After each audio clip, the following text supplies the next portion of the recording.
প্রত্যেকটা গলি গলিতে কৈলাসের জন্য যা মানে কি বলবো উন্মাদনা সাধারণ মানুষের, এবং ওর ওপর অনেকের আশা। তার কারণ কৈলাস কিন্তু শুধু কথা বলার ছেলে নয়, ও কাজ করে দেখানোর ছেলে, এবং সেই জন্যই আজকে আমি এই ওর প্রচারে এসেছি।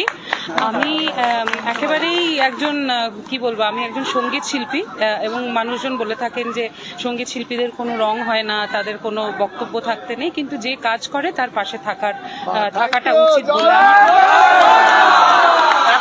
এক কথায় ছোট করে কি আবেদন করবেন বালির মানুষের কাছে? বালির মানুষের কাছে আমি এটাই আবেদন করব যে দেখুন, যে কাজ করবে তার পাশে তো থাকতেই হবে, আর এর মধ্যে কোনো প্রশ্নই নেই যে কৈলাস কাজ করবে।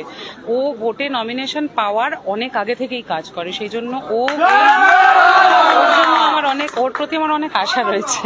লিলুয়ার পরিস্থিতি আপনি জানেন, লিলুয়ার মেয়ে হ্যাঁ, এখন কি অবস্থা? খুবই খারাপ এখনো অবধি, কিন্তু কৈলাস এখনো পর্যন্ত অনেকগুলো রাস্তা ঠিক করে ফেলেছে। আমার গত বছর জগন্নাথ পুজোর সময় আমি রথ নিয়ে বেরোতে পারছিলাম না, আমি কৈলাসকে ফোন করে বলেছিলাম যে কৈলাস রাস্তাটা একটু ব্যবস্থা করতে হবে।